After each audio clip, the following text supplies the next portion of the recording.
Saudações, meus queridos amigos, e muito obrigado por assistir ao mundoproibido.net. Estavam com saudade de mim? Precisa dizer que estava, coleguinha Wagner. Todos nós estávamos com saudade de você. Bem, espero que cada um esteja muito bem, cuidando aí contra o capiroto 19, essas 4 novas cepas, eu acho que tem até 10 cepas. E vamos bater um papo hoje com o nosso amigo Maurício Ribeiro, inclusive novo roteirista aqui do Mundo Proibido. Vamos falar hoje, gente, sobre levitação. Existem evidências, existem provas, o que existe sobre levitação no passado, no presente, no futuro não tem jeito, mas eu acho que vai ter sim. Maurição, vamos objetivamente.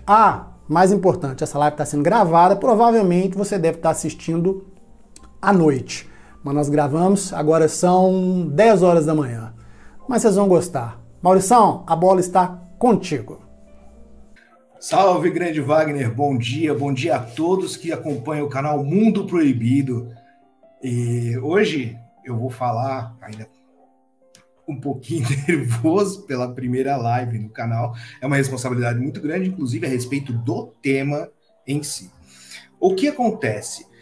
Há um tempo atrás, eu li uma notícia na internet sobre pesquisadores da Universidade da Pensilvânia que desenvolveram um aparelho capaz de fazer objetos levitarem através da luz. Eu achei muito interessante e o que eu fiz? Eu comecei a ler a notícia, assistir e tal, e aí explica que é muito simples.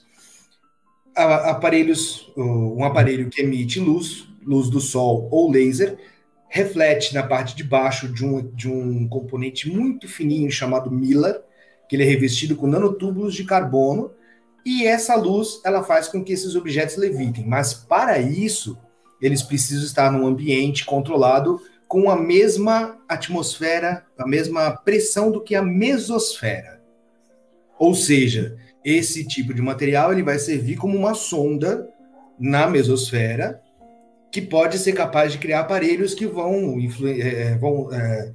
poder analisar o clima, poder analisar as condições do planeta, tanto do planeta Terra quanto do planeta Marte, que teoricamente tem a mesma pressão atmosférica do que a mesosfera da Terra. Ou seja, isso é um avanço imenso para você criar sondas espaciais e aparelhos sem a necessidade do uso de combustíveis fósseis ou de qualquer outro tipo de combustível nuclear ou qualquer outra forma de combustível que tenha que tenha perda, ou que tenha desperdício, ou que gere custo. O sol está aí, ele é para todos. O que me fez questionar, e a grande sacada disso tudo, é que no meio do vídeo, aos 2 minutos aproximadamente, nessa plataforma apareceu um dístico gigantesco, um hieroglifo com alguns sinais. Eu olhei e falei, o que será isso? E comecei a pesquisar. Pesquisando, entrei no aplicativo do Google, chamado Fabrício, se não me engano, que faz a tradução. Depois eu fui pesquisar um pouco da história do Egito e tudo, mas não é o do Sérgio Malandro, mas era o o dístico significava o nome do deus Sol, Ra. E isso me deixou impressionado. Eu falei, como que pesquisadores da Universidade da Pensilvânia, tal, ciência moderna, mainstream, tal, botam um hieroglifo com uma homenagem ao Deus Sol? Tem coisa aí. Muito bacana, por sinal. Inclusive, do meu gato. Inclusive, eu tentei entrar em contato com um dos pesquisadores. Até agora não tive resposta, lógico. Uma questão mais complicada e tudo. Mas isso, assim, deu uma lampadinha na minha cabeça. Eu falei, tem coisa aí. E aí eu fui pesquisar. E aí, Wagner? O que você acha disso? Fala pra mim. Eu acho que o seu gato quase te vendeu. Ele quer aparecer aqui, daqui a pouco ele passa aqui assim no vídeo. Maurício, isso vai revolucionar a humanidade, não? Sim, sim. Inclusive, é uma teoria minha, tá? Eu não consegui, não descobrir nada a respeito disso em lugar nenhum, por enquanto. Mas há um tempo atrás, isso é uma novidade, isso daí eu nem havia comentado antes. Mas há um tempo atrás, na SpaceX, na base de lançamento da SpaceX, apareceu um retângulo branco, vazado, quadriculado, como se fosse uma cerca, mas enorme, translúcida, muito alta no céu. Estaria ela na mesosfera? E se assemelhou demais ao quê? A uma possível criação já desse tipo de elemento, com esse componente Miller, que estava flutuando no céu, justamente para fazer essa sondagem já na SpaceX. Não sei, pode ser que isso aconteça, mas as coisas... Quando acontece, eu acredito que quando acontece uma notícia dessas, pesquisadores descobriram e estão desenvolvendo, não, já está feito, faz tempo. Aí vem a parte bacana da história que eu fui pesquisar nas minhas fontes, a fonte que todo mundo tem acesso, mas como a gente é forjado na era pré-internet, que a gente lia enciclopédia, ia nas bibliotecas e lia até destrinchar tudo. A gente sabia pensar e não falar, ok, Google, desculpa, Google, amo você. Mas a gente sabia fazer isso. Eu comecei a pesquisar. Deus Ra, Egito. Aí veio também uma alusão ao Deus Kefri, que é o besouro. E o besouro ele aparece com as asas abertas, com o sol em cima e com uma bacia embaixo, com 3 sinais como se fossem raios em cima do besouro.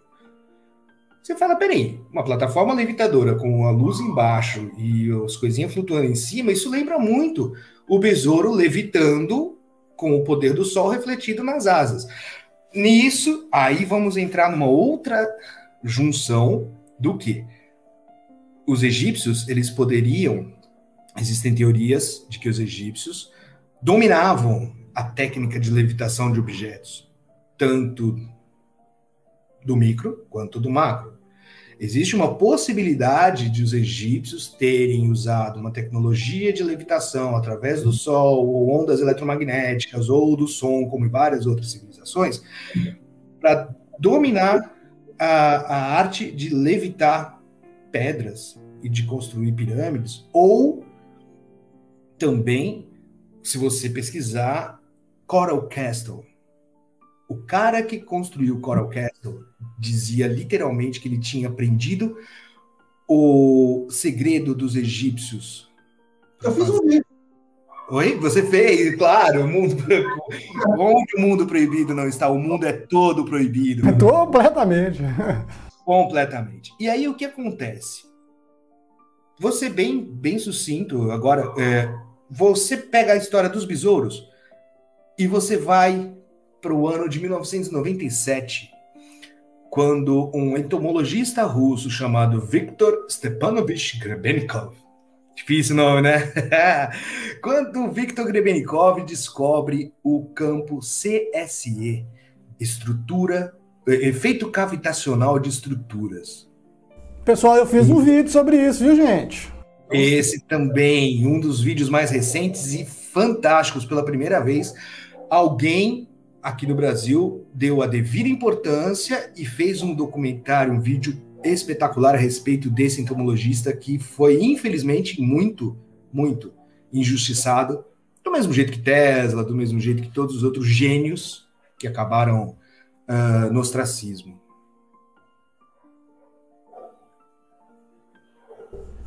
Mas e aí? E o Grebennikov?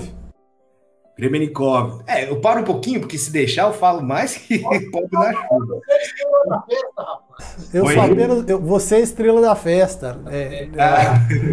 Nós somos apenas o condutor. Eu já falo demais na cabeça do povo do canal.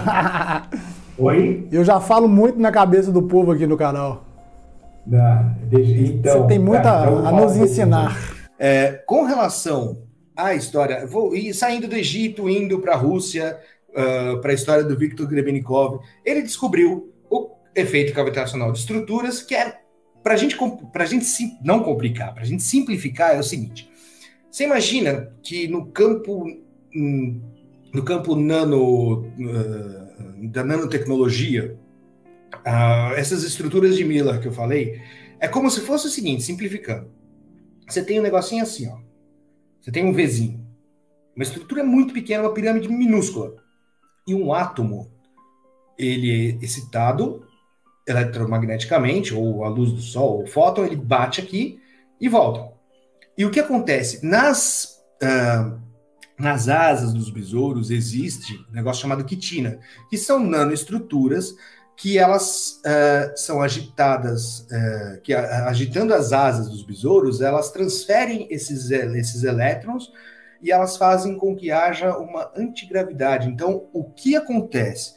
Os besouros, na verdade, eles não voam, porque, teoricamente, eles não teriam aerodinâmica para voar. Mas eles se aproveitam desse efeito, CSE, e de um negócio chamado também GPA, gradiente de polaridade,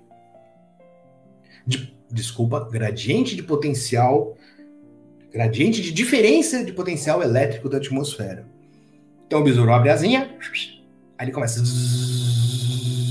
Aí isso daí agita os elétrons e é como se fosse uma compensação entre a parte de baixo e a parte de cima, faz com que ele alce voo, com que ele tenha um efeito de levitação natural. Isso também pode ser visto, só mais um detalhe para você, em aranhas, que elas têm um efeito chamado ballooning. Existe uma espécie, um efeito chamado balonismo, desculpa. Um efeito chamado balonismo. O que acontece? Olha só que história maluca. Essas aranhas, elas têm na pele, como se fossem uns pelinhos, e quando para de chover, esses pelos, eles conseguem captar o potencial eletromagnético, esse potencial eletromagnético da Terra. Pô, caramba, tá cheio de estática, vai, simplificando. O que elas fazem? Elas sobem no alto das árvores, pegam as teias, fazem como se fosse um balão e elas se jogam. Como tem essa diferença de potencial eletromagnético, elas planam. E vão planando até chegar muito distante. E não é por conta do vento, é justamente por conta dessa diferença de potencial eletromagnético da atmosfera. E o Grebenikov, voltando para Grebenikov, ele descobriu, coisas que já foi contado no canal, que esse efeito gravitacional de estruturas ele pode trabalhar com a geolocalização dos animais, que ele afeta o ser humano, mesmo não tendo nenhuma fonte de energia por perto, que existe, se vocês quiserem pesquisar, é sensacional. As sensações de você estar perto de um casulo desse que ele encontrou é exatamente a mesma do que um CI5, contato imediato de 5º grau. Que é isso, rapaz? Exato, quando você se aproxima de um OVNI, você sente um gosto metálico na boca, você começa a ver as coisas piscando, luzes, e você começa a sentir como se fosse uma alteração do campo energético do lugar. E aí, para isso, ele desenvolveu, aí, resumindo a história do Grebenikov, ele, teoricamente, desenvolveu uma plataforma levitadora. Só que ele escreveu um livro, e esse livro, as 25 primeiras páginas, onde exatamente ele explicava como fazer essa plataforma, foram confiscadas pelo governo. Que triste. Como eu queria ter um exemplar, velho. Em russo, eu traduziria, cara, letra por letra. De boa, todo dia, no escuro com uma vela. Ô Maurício, eu devia ter te consultado para fazer esse vídeo, que eu ia colocar essa do contato de 5º grau. Eu não fazia ideia disso, rapaz. Que negócio interessante, né? No próprio livro dele, ele conta, quando ele começa a descobrir que ele tá naquele campo aberto, que ele vai deitar à noite, ele deita lá, na mochila e tal, e ele pega, daqui a pouco ele começa a sentir isso, começa a ver luzinha verde piscando e tal. O cara não deve ter comido cogumelo. Não, isso eu cheguei a ver, mas eu não associei ao contato de 5º grau como você associou. Então, e ele mesmo fala que são exatamente as mesmas sensações. Inclusive, o que ele descreve na plataforma, quando ele estava usando a plataforma levitadora, eram todas as anomalias que aconteciam em volta, que, tipo assim, ele não conseguia tirar foto de quando ele estava lá em cima, Várias pessoas relataram ao mesmo tempo que viram uma luz voando de um lado para o outro, como se fosse um OVNI. Na verdade, ele sabia que era ele, mas não podia falar. Blá, blá. Porque o grande medo dele era o quê? Que se descobrisse também essa tecnologia e acabassem exterminando os animais para poder usar as asas de quitina como material para fazer esse tipo de levitação e tudo, porque ele ainda acho que não tinha descoberto como você criar. Hoje você consegue criar artificialmente os nanotúbulos, as nano-ranhuras da quitina. De repente isso já pode estar sendo usado também. A gente não sabe, né? O mundo é proibido. Então, o besouro não voa, ele levita. Sim. Segundo o Viktor Grebennikov, o besouro levita. E tem, inclusive, no teu canal, tem vídeos sensacionais daquelas experiências que a pessoa coloca ali, o negócio sai voando e tal. É bem interessante. Tem um sapo também que dá um pulo e... Ou é diferente a lógica? Sabe, tem um sapinho que se abre todo? Sim. Ele plana, né? Na verdade, isso daí já seria planar. É diferente. Como tem os esquilos também, tem aquelas coisas do lado, assim, que vai voando. A cobra que voa também, que ela fica se mexendo. Nessa parte, desse tipo de animal, assim, eu não tenho nenhuma ideia, nunca li nada a respeito disso. Mas o que eu sei, o que eu já li, é que os cientistas descobriram que as aranhas, na verdade, essas aranhas que fazem esse balonismo, elas não voam, elas não se aproveitam do vento. Elas simplesmente são carregadas por uma diferença eletromagnética, como se tivesse... Sabe quando vai chover, que o cabelo fica desse tamanho? Assim, na praia? É estática, tá cheio de estática. Aliás, é impossível não falar a respeito de um dos maiores gênios da humanidade de todos os tempos, Nikola Tesla, que ele dizia que o dia que a gente descobrir, o dia que a gente souber e entender que o próprio planeta Terra é uma imensa fonte de energia inesgotável, a gente não vai mais precisar de combustível fóssil. A gente não vai mais... Ele queria criar aquela rede mundial de transmissão de energia através do ar. O próprio planeta, a atmosfera, a diferença falando mais simplesmente, do positivo para o negativo, o próprio planeta Terra faria isso. Como se você enfiasse um tubo na Terra, ele seria o negativo e a energia que está no ar é positiva e você poderia alimentar todos os aparelhos elétricos com isso. Isso nunca vai sair do papel.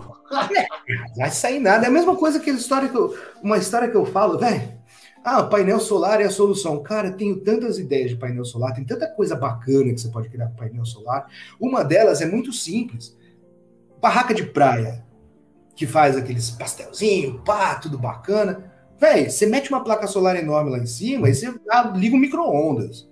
Só que o que está acontecendo, inclusive acontece aqui no Brasil, quando você vai trabalhar com painel solar, talvez eu não tenho certeza, talvez eu esteja errado ou esteja falando alguma besteira, mas quando você vai trabalhar com painel solar na sua casa, você tem que pagar uma taxa, você tem que ter autorização.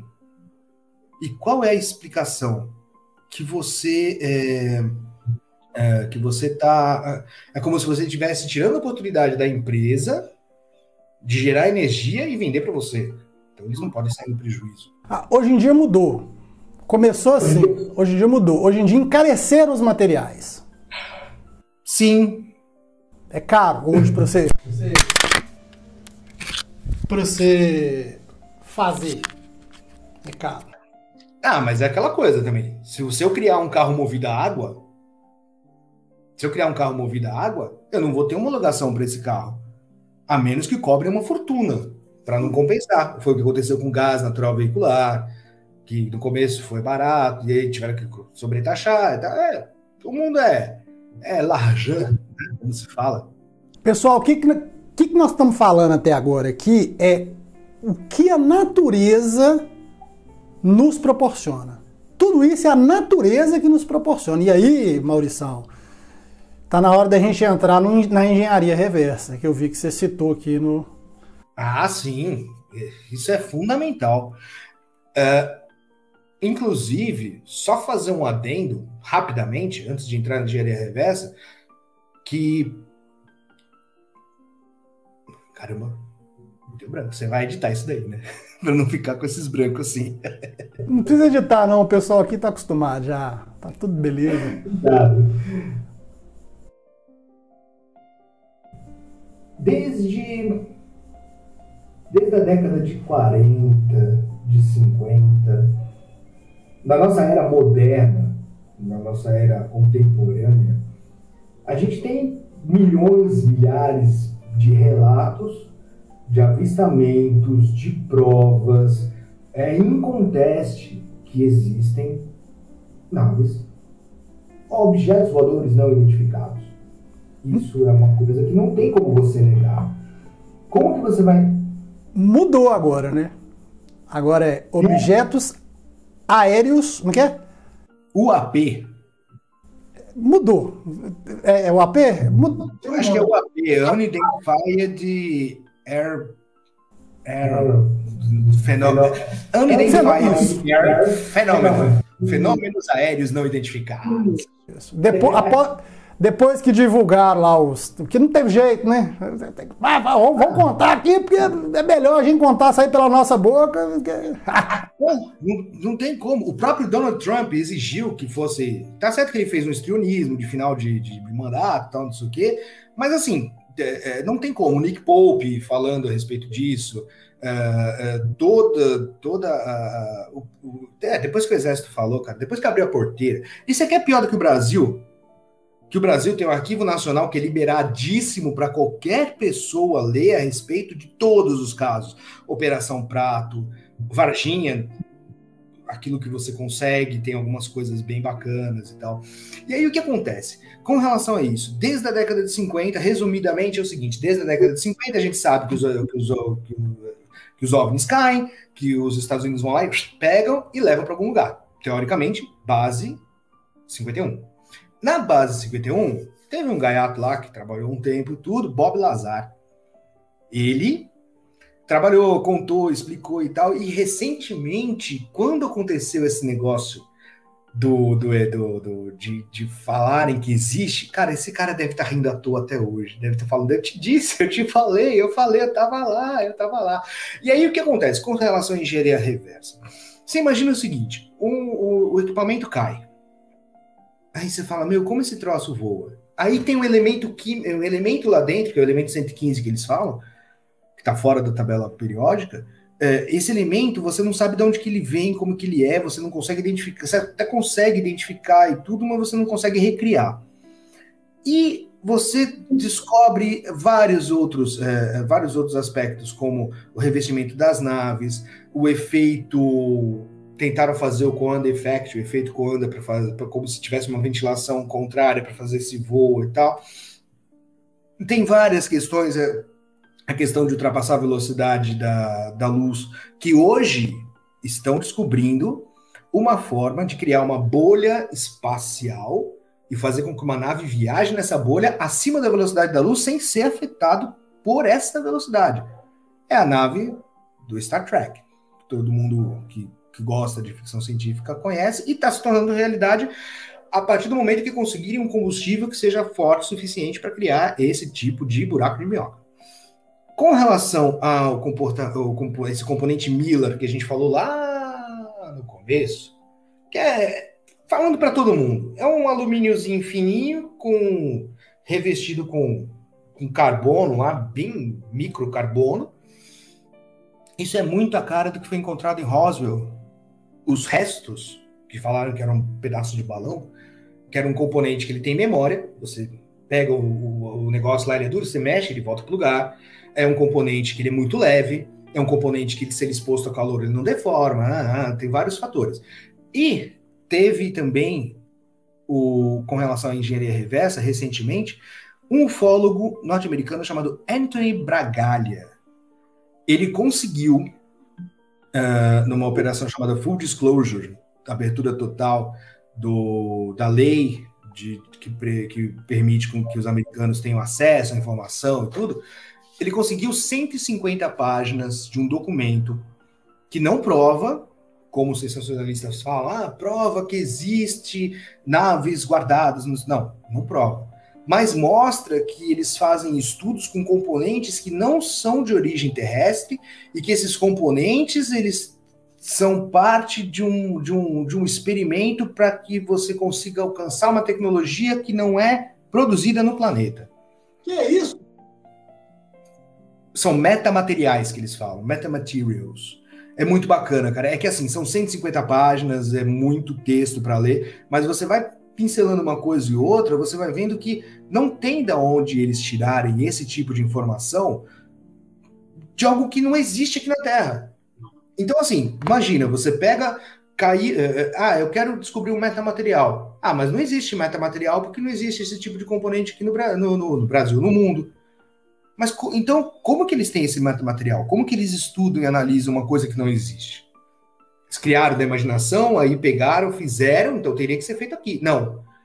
Existem esses estudos com esse tipo de metamaterial com características totalmente diferentes das características encontradas aqui no planeta Terra. De organização molecular. Oi? De tudo que se conhece. De tudo que se conhece. E logo, logo, vão ser criados inovações tecnológicas que você nunca imaginou que poderia existir. Capa de invisibilidade, equipamentos extremamente leves e extremamente leves e capazes de, teoricamente, desafiar a gravidade, mas não, eles são aquecidos e usados com a luz, tal como esse metamaterial, que é o Miller, tá?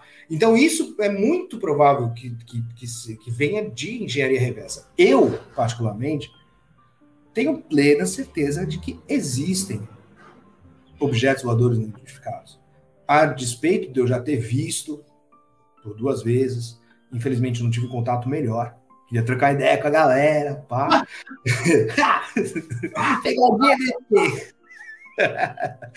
Mas, assim, é uma realidade. Eu espero que na nossa geração, nem que eu tiver velhinho lá, olha, o disco voador, eu quero, cara, eu quero ter o prazer de estar no meio da geração que não só pegou e passou pela panda do Coronga, Capturou 19. viu o povo se apresentar, velho, porque só falta se apresentar. Só falta eles se apresentarem, cara. Ô Maurício, só um adendo aí que eu fiquei curioso aqui.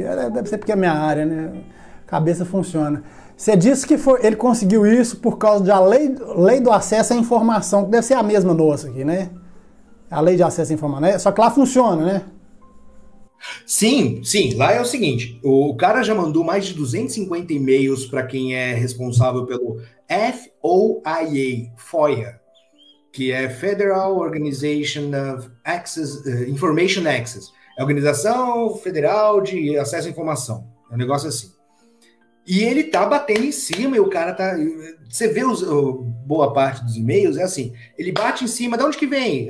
Não, a gente vai mandar para você, de onde que vem? Então, ele tá há meses, e ele vai ficar água mole em pedra dura até o dia que alguém lá em cima do DIA, que é o Departamento de Inteligência Americana, chegar e falar, tá na hora. Então lá também não funciona. Oi? Então lá também não funciona. Funciona, pero não mútil, né? Eles estão indo em conta-gotas, olha... A gente tem metamaterial. Mas é de ET? Não. Quer dizer, não. Então, assim, aos poucos, cara, eu acho que existe um negócio muito interessante que é chamado Zeitgeist. Sensacional. É o espírito da época. Cara, você não podia chegar na Idade Média, onde as pessoas queimavam as outras porque achavam que eram bruxas, e descer um extraterrestre e falar, oi, eu sou o ET. Porra, não existe. Hoje, há 50 anos atrás, todas as pessoas que foram abduzidas e tudo eram o quê? Se você pegar, outro dia eu assisti 75 vídeos de um canal que fala sobre ufologia e vários outros assuntos, 75 vídeos. Dos 75 vídeos, eu acredito que 70 eram de pessoas simples, iletradas, que não tinham acesso à televisão, ou então que eram bem idosas. E não tinha como inventar uma história tão mirabolante e coerente em vários aspectos, em várias narrativas. Todos eles falavam que a nave era assim, todos eles falavam que fazia desse jeito e tal, não sei o quê. Quer dizer, de lá para cá, tá vendo essa abertura. De lá para cá, tá vendo esse novo conhecimento do inconsciente coletivo. A nossa geração, ela tá através da cinegnose, que também é um negócio interessante, que é você usar os filmes para normalizar as coisas malucas. Tipo assim, tem muito filme de ET. Caramba, se um dia aparecer um ET, a gente sabe mais ou menos como lidar, né? Não vai fazer igual aquele filme Marte Ataca. Mas, assim, a gente está sendo preparado mentalmente, como consciência coletiva, para que um dia, se houver realmente um contato, a gente está preparado. É como eu falei, na Idade Média não tinha como aparecer, vão falar, é o demônio, vão matar o bicho. As pessoas na Idade Média acreditavam em lobisomem e vampiro, cara. O Papa não quer catequizar os ETs? Sim, inclusive, por que será que o Vaticano tem um observatório astronômico tão sensacional? Eu queria ser um ratinho, mas eu queria ser um ratinho pequenininho, daqueles que entra em qualquer buraquinho para passar naqueles 80 quilômetros de livros, a Nova Alexandria, de livros que contam todos os detalhes. Inclusive, eu queria só uma corroboração do seu Francisco, do Papa, falando assim, olha, filha, aquele texto do Enoque não era uma alegoria. Eles sabem. Existem até histórias uma história sensacional de que um dos papas esteve com uma entidade alienígena. Eu fiz um vídeo também. Tá vendo? Olha aí, pessoal, tudo que eu tô falando, velho, dá uma procuradinha. São mais de 400 vídeos, cara. Esse cara manja muito. Quando começou o canal Era Casos Ufológicos, eu fiz 254 vídeos de episódios ufológicos. Eu chamei de casos ufológicos. E aí você ficou falando isso aí, eu lembrei de uma coisa interessante aqui. Foram mais de 100, quase a metade, com pessoas simples, desletradas, não tinham analfabetos. Sim. Maioria, assim, da roça, ou nos rincões, muito ali no Amazonas, aqui em Minas, então, nossa, é muita coisa. E assim, meu Deus, nem e se a gente procurar na história antiga, o ET era o lobisomem, o ET era o vampiro, o ET era o, né? Isso é interessante, porque é muita gente inventando durante muito tempo e ao mesmo tempo muita invenção, né? Então, assim, não tem jeito. Se você combinar com todos os coleguinhas, alguém vai furar, vai falar que é tudo mentira. Então, tem jeito. Isso existe. Aceita que dói menos. Então, quer dizer, isso exige às vezes... Oi, desculpa. Nós precisamos de prova cabal. Esse é que é o problema. A ciência precisa de prova cabal. Agora, a quantidade de evidências que existem,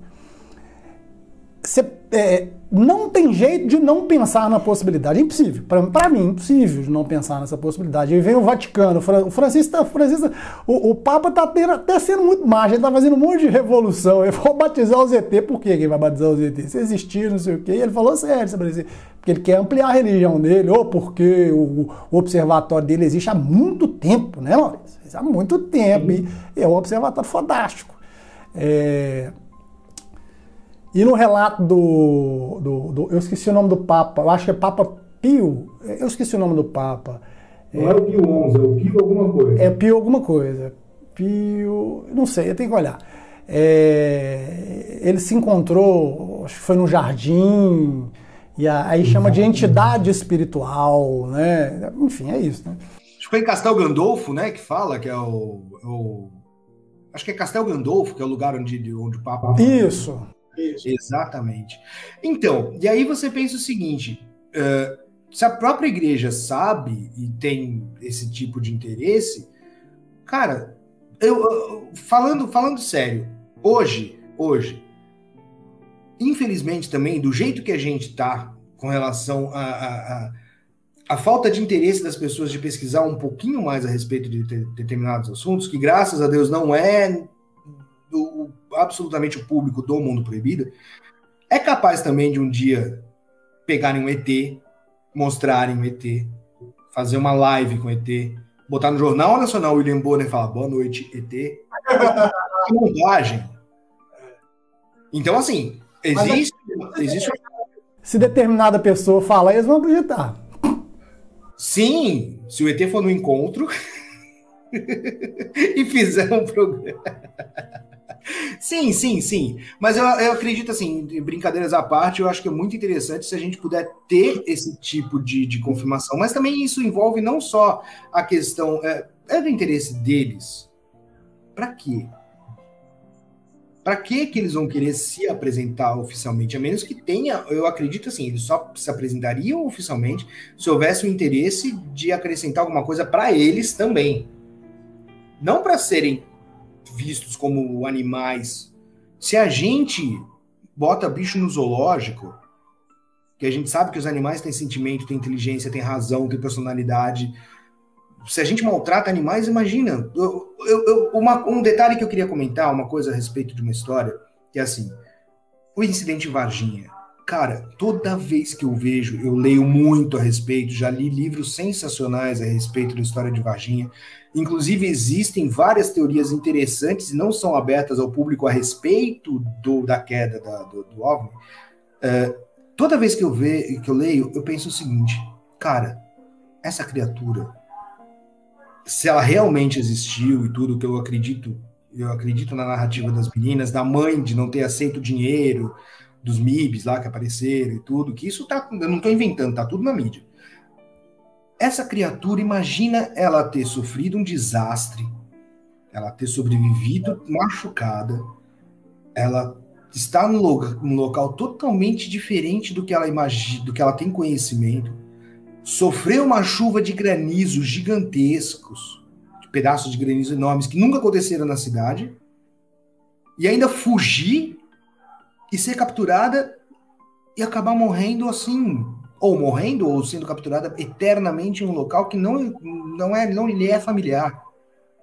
Cara, isso é uma história de sofrimento muito grande, cara. Eu acho que, assim, independente dele ser daqui, de ser de outro planeta, de ser de qualquer coisa, é um ser vivente, cara.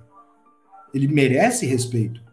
O dia que a gente respeitar qualquer alienígena, ou qualquer forma de vida, ou um polvo, ou uma baleia, ou qualquer coisa, e não maltratar, aí sim é capaz da gente ter contato com eles. Eu não tinha pensado nessa perspectiva, não. É verdade, viu, rapaz? É um ser vivo, você tem razão. Sim. Mas se aparecer um aqui hoje, é capaz do brasileiro cortar os braços dele e comer. Não, é capaz de jogar no BBB. Também vai aumentar a audiência, se bem que não precisa, né? Tá todo mundo ligado no negócio.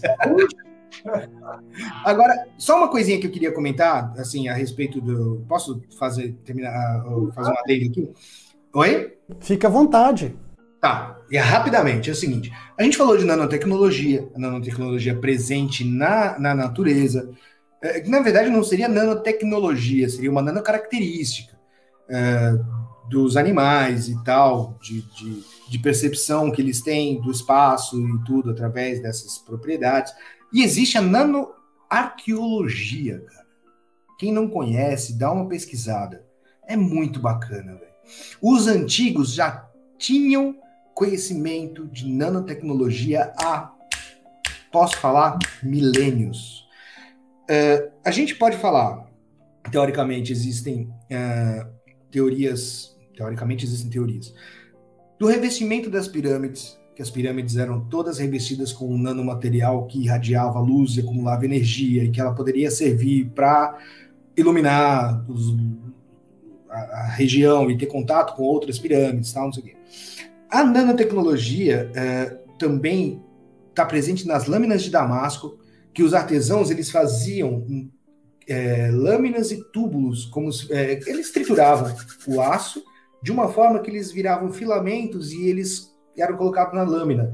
E ele tinha uma fiação permanente de uma forma absurda. E quem quis ter conhecimento, eles não falavam que era nanotecnologia, mas eles sabiam que se você triturar um negócio muito, muito, muito, muito, muito fino, você vai conseguir uma característica diferente do material.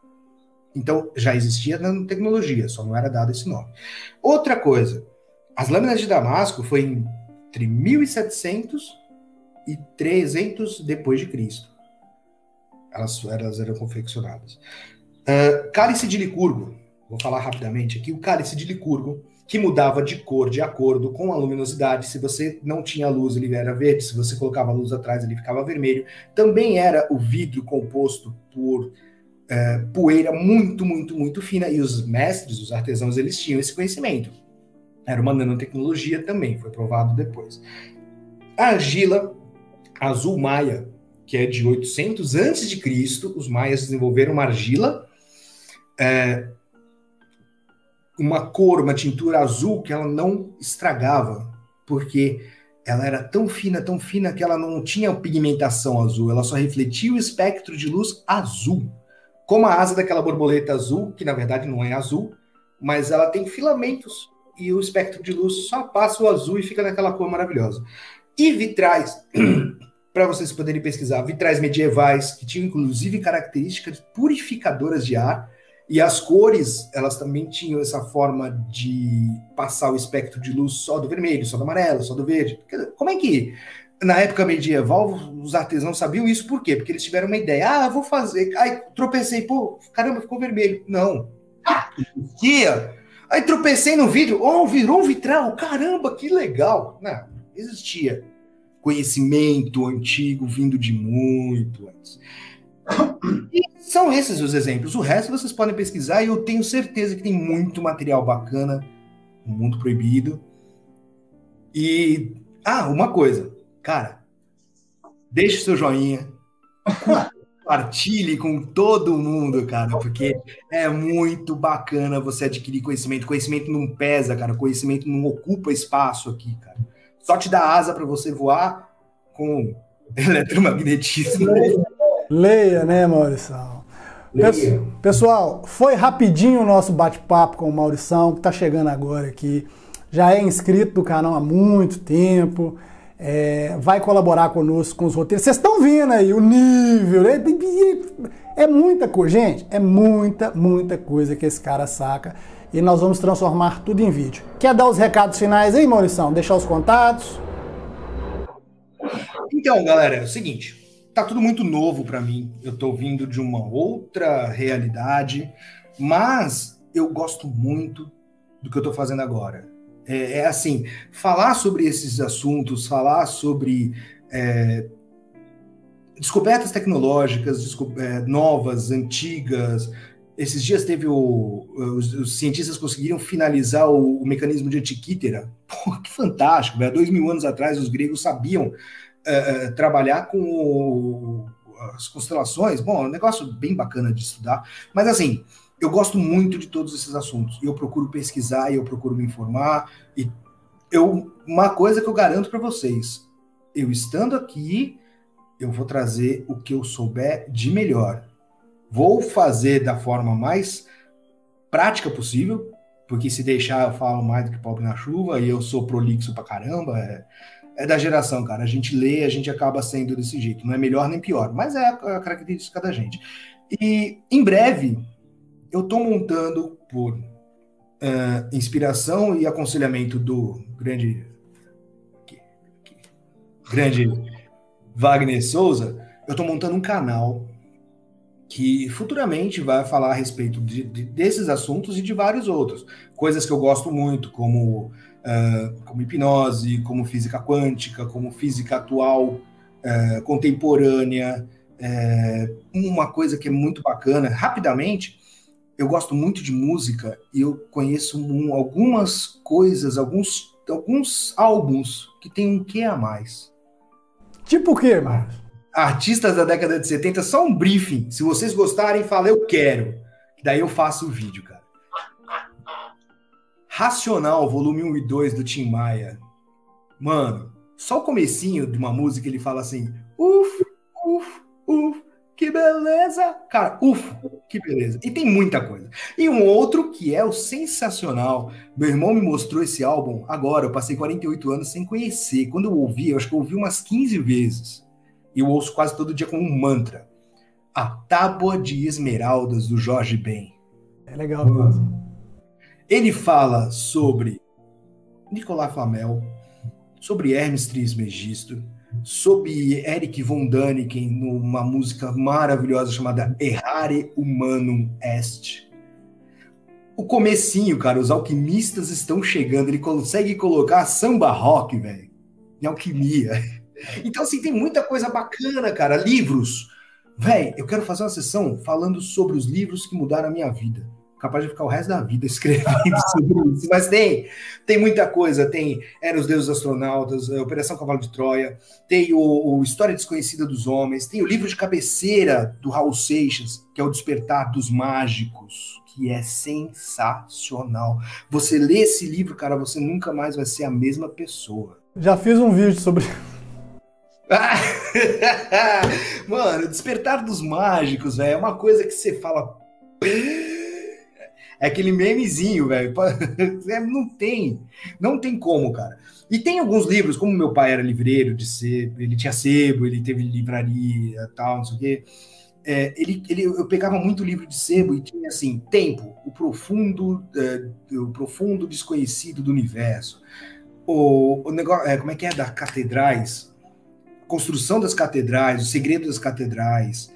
Então, assim, são livros que você garimpa e você fala, caramba, vai ter uns pepitas de ouro aqui que você não tem noção. E eu quero trazer isso. Eu quero trazer dicas de leitura, cara. Porque, assim, por mais que o nosso mundo seja maravilhoso hoje, a gente tem acesso a tudo de informação, eu sou saudosista pra caramba, cara. Eu gosto de ler. Porque aí você usa aqui também, ó, é igual quando a gente tá assistindo o vídeo aqui do Wagner. O bacana é que é o seguinte, a narrativa dele é tão certinha que é como se fosse um podcast, cara. Você pode ligar, tirar o som, tirar o vídeo e vai lá ouvindo. E você vai usando isso aqui que é o componente principal, né? Tem gente que faz almoço ouvindo, porque depois que eu fiquei sabendo, eu falei, esse povo tá me zoando. Não, ouve mesmo. É legal isso, né? Internet faz a gente chegar em outros lugares. Sim. Pessoal, sim. Maurição é um escritor, vou falar com vocês. Depois eu conto. Acho sim que ele tem que criar um canal. É uma biblioteca ambulante. Maurição, seja bem-vindo. Vocês gostaram do vídeo de falar sobre levitação? Se gostaram, deixa opinião nos comentários aqui, deixa outros assuntos, depois a gente volta. Maurição, muito obrigado. Seja bem-vindo mais uma vez. Agora faz parte da família Mundo Proibido. Oh, meu Deus. Que honra, cara. Que honra. Muito obrigado, cara. Além de ser radialista também, né? Além de ser radialista também, né? Então, eu trabalhei um tempinho em rádio, né? E aí a gente vai aprendendo. Eu sou uma pessoa muito tímida, eu não gosto de ficar na frente das câmeras, né, galera? Vocês ainda vão ver muito esse velho barbudo por aqui. Valeu, Wagner. Muito obrigado pela oportunidade, cara. Valeu, Maurição. Pessoal, deixa aí os comentários, curta, compartilhe, espalhe esse vídeo, se proteja contra o capiroto 19 e não se esqueça que o nosso mundo é totalmente proibido. Forte abraço e até mais.